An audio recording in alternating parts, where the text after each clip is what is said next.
I appreciate y'all for tuning in, man. Because you got to think, I'm not the only one that's telling a story, telling they experience with the streets, with prison.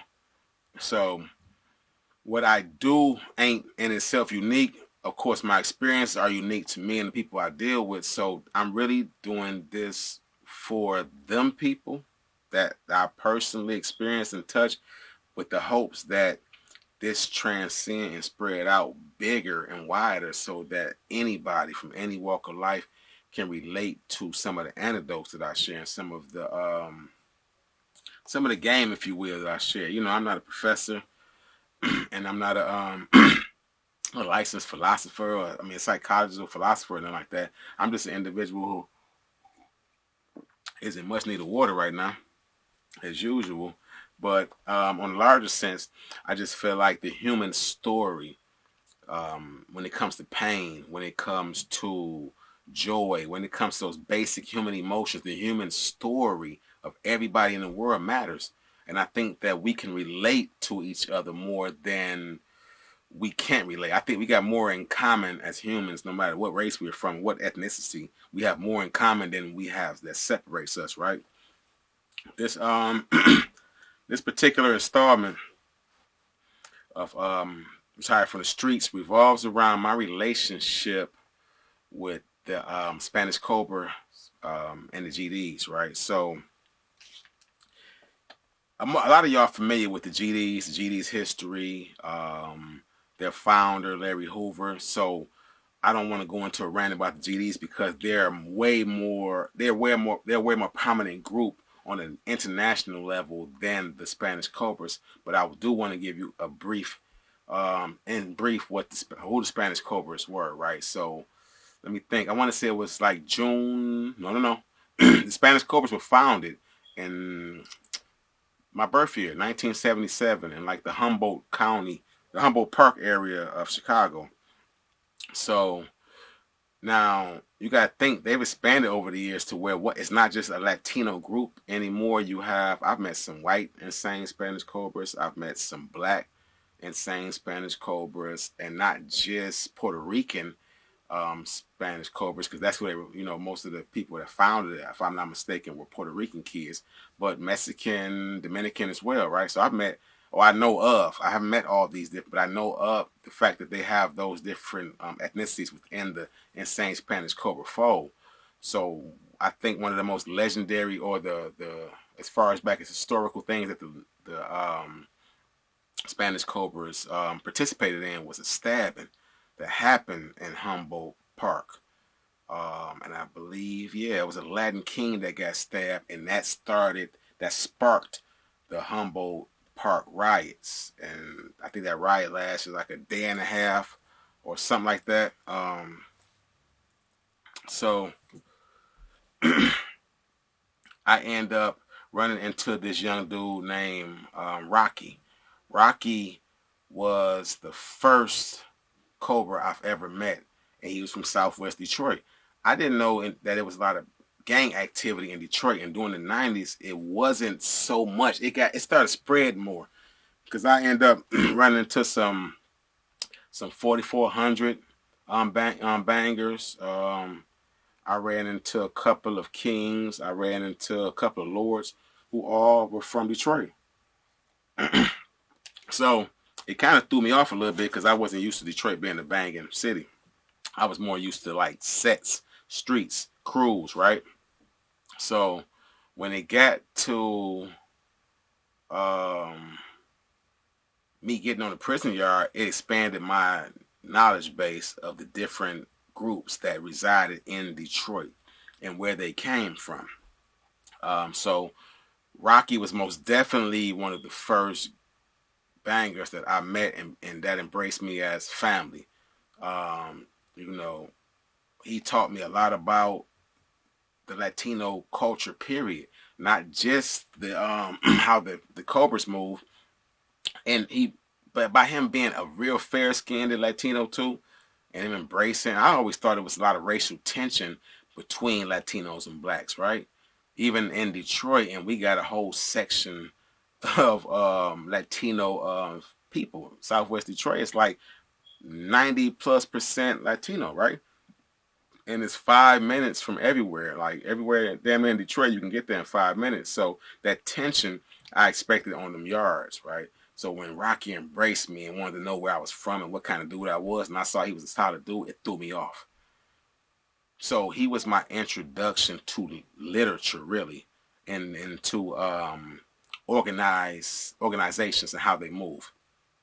I also met a young dude around the same time he was a GD. Now, a lot of GDs I met were not from Chicago. They were probably second, third generation, and their families had moved from Chicago to like Benton Harbor, Battle Creek. One of the homies was from Three Rivers that I met who was a GD. And a lot of them, when you met them, they called you Charlie or Folk, right? So, you know what I mean? Or they called you a stud. You feel me? So that's how I started distinguishing, though, you know, what section they was from by a lot of that language, right? And so when I met my first GD, I want to say his name was Chevy. I think his name's Chevy, Robert. I think Robert. I forget I ain't going to say his last name, but I think his name was Chevy. So we're going to leave it at that, right? When I met him, we got real tight, real close, and then I was cool with Rocky too. And then I started noticing that they intermingled. And that was mainly, I think, because of the 6-pointed star. I don't know, like, the distinguishments between their two literatures and what they got in common on different levels as far as their laws and whatnot. But I do know that they had that 6-pointed star in common, and they were also big supporters of the Melanics, which I spoke on before. That's what I eventually became. So I understood that we had a lot in common. So like I say, we had more in common than we had things that separated us. It was very, very, very enticing for me to join the gang when I got to prison. Even though to some people's standard at 22, I was old trying to join the gang, because some of these dudes have been banging since they was 12 years old, 10 years old, right? So, but it was tempting. I didn't say, you know, that's what my path was or what I was going to do. It was definitely tempting, though, right? So I wanted to know more. I was like, you know, I had my eyes on the Melanics because my brother Notar X and my man McKee Ill had put me hip to, like, you know, that revolutionary literature. But these dudes was speaking about organization and about politics and about the way to move and do fundraising and whatnot. And they were more street orientated. So I was more street orientated than I was organized revolutionary, you know what I mean, savvy. I wanted to move like the gangsters move growing up. I was raised by gangsters. You know, some of my family was military, you know, some of them were working people, working class people, because this is Detroit, it's blue collar city, you know. However, yeah, you know, even a lot of my uncles, you know, they was in the streets. You know, a lot of my family members that came before me was in the streets. So even though my grandma and them and my mother and them were praying and church going people, you got to understand the flip side of that was like gangsters. You know, dudes that was heavy in the game, kilo flippers, for real, like dope boys. I'm seeing hundreds of thousands in the crib as a young dude. So I wanted to emulate the gangsters more than I wanted to emulate Huey P. Newton. However, my path turned out to be different. I chose a different route. But when I first met these dudes, I'm telling you, the love they showed me, the compassion, the understanding, and the saying that they coming from broken homes. I didn't come from a broken home, but to hear their stories and how humble they was, you know, and these dudes wasn't no young dudes who was in there whooping knives out and whatnot. They'd shoot the fire with you, right? They'd come from the shoulders with you. So I respected that. A good old school squabble always made me respect the dude, because that's what I come from, right? Shoot the fire, come from the shoulders, you know. Go ahead and shoot a fade, and then whoever win, you know. Whoever lose. Maybe in a couple of days, y'all buy each other a beer if you're older, some candy if you're younger, slice a piece of something. Y'all help each other fix y'all bikes and y'all keep it moving, right? So I respected the fact that these dudes reminded me of where I came from. And it felt like homeboys that I had just left, right? I ain't been gone a year yet from the streets, so I'm still thinking about the streets here and there. I had to stop myself from counting days, right? And counting months. And I'm like, damn, it don't matter, bro. You're doing 365 days in a year. You got about 5 years to do. I was driving myself crazy. I'm like, damn, 5 years. 5 times 365. Even though they had gave me good time, right? And good time was like you get 3 months automatically deducted from every year you do. So I had like 15 months good time, so I would have did 3 years, 7 months or something like that. However, like I explained, you know, when I jacked off a lot of my good time. I think if not, I jacked off most of my good time. I think I only had like 2 months of good time left when I ended up at the end of my bid. I had jacked off like a year or some change of that. So I could have came home sooner, but I was in there catching tickets. You know, I got kicked out of Lakeland, like I was explaining, for catching. I caught 9 tickets when I went to the hole behind that green tag that I thought had a crush on me. You know, I went to the hole. Yeah, I had 9 major misconducts, not tickets. That was the major ones. I had some minor ones, some 00 statuses and all that type of stuff. But yeah, so rebellious that it was easy for me to be. I could have swayed either way. I could have went good or bad. Thank God I went towards the light more than the dark side. But for a minute, the love them boys gave me, man, it felt too much like home. And now I understand now why a lot of dudes get sucked into banging. They don't, you know, luckily I had a good support system and family waiting on me, and I had things to look forward to. I had classes I was involved in. I still wanted to come home and do broadcasts for video broadcasting, which I eventually did, and went to Specs Howard and graduated with a 4.0. But just imagine how I got full-fledged in the bank. I might have caught a bid and they ain't never come home, right? Or pushed that 20-year max all the way out.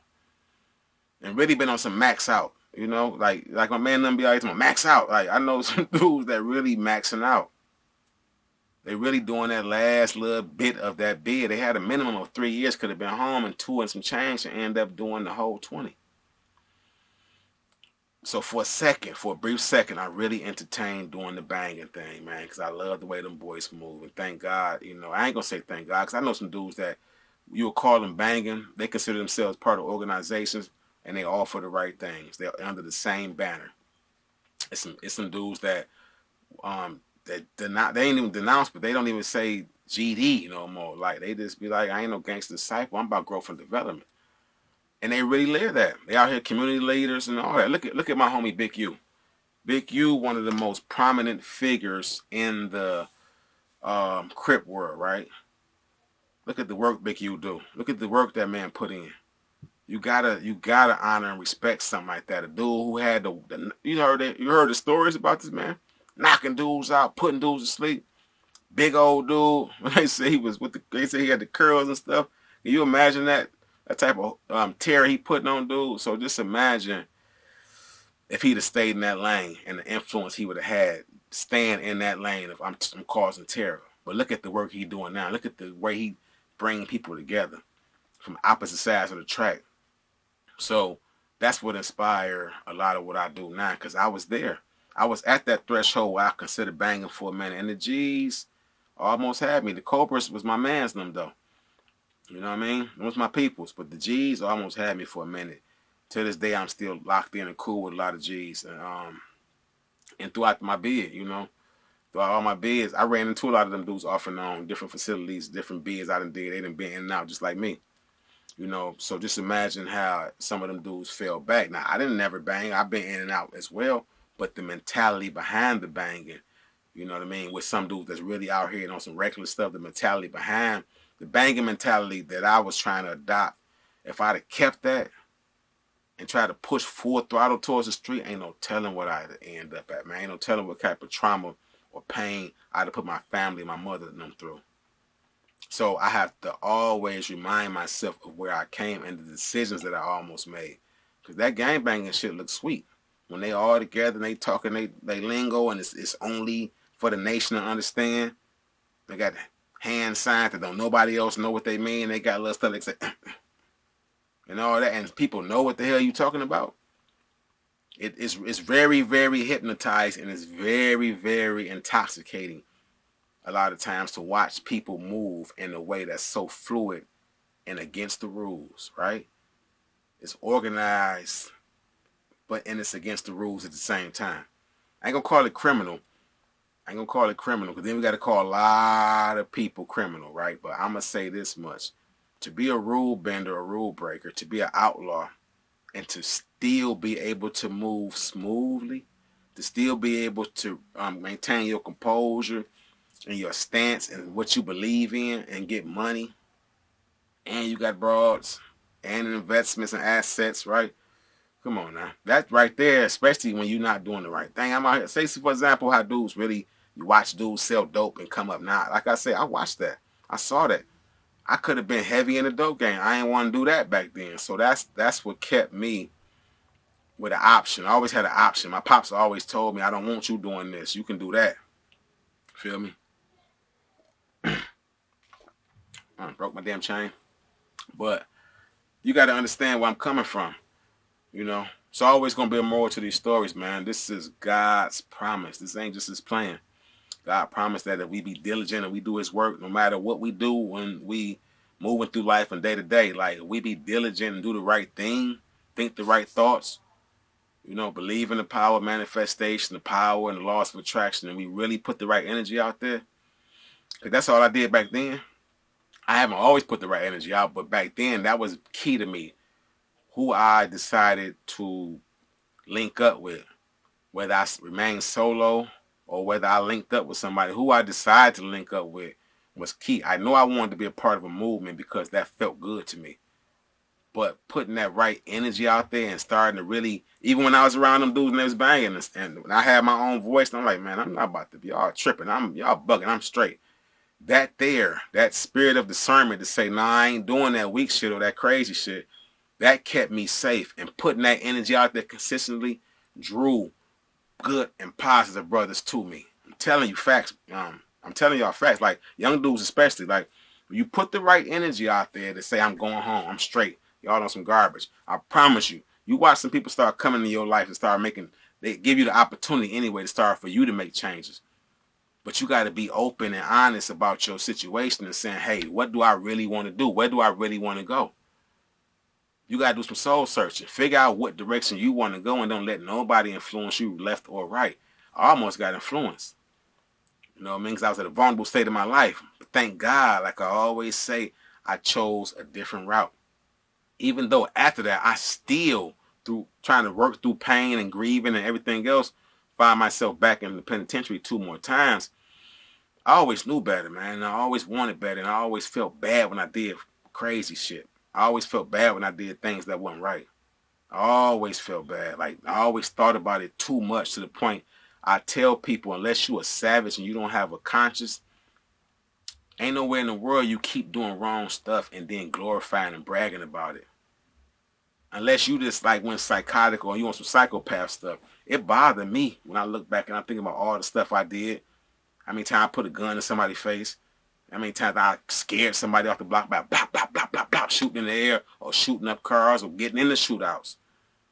Because, you know, I done had to shoot at people in retaliation to them shooting at me, shooting my mama's house up and all that, right?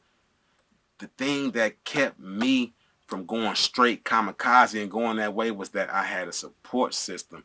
I had something to live for. Even if you don't have a support system, you got something to live for. If you got kids, that's something to live for. If you don't got kids, that's even more reason for something to live for, because you ain't even left nothing to carry on your legacy and your name. You know, so think about it when you out here and you moving with people and they got heavy influence and you know they got heavy influence. You know who got heavy influence over you or not. When you moving around people who got heavy influence on you, be mindful. Watch the patterns that you start picking up that they already had. The personality traits, the lingo. You understand what I'm saying? And then really, really, really, really do some soul searching to figure out, are they for the right things? And if they are or are not, should I be following them? It's your boy OG Kenny. Another episode of Retired from the Streets. Thanks for tuning in. Do not forget to like. Do not forget to subscribe. Please don't forget to share. Please do not forget to hit the notification bell so y'all can always get first dibs on me talking my lingo and giving y'all these stories. Maybe you have your little nephew, you know, watch some of these if he going through something here in the streets. And he can reach out to me. Get in the comment section. Follow me on IG and hit me in the DM. O_G_Kenny. Another episode. I'm out. Y'all be good. Loved ones.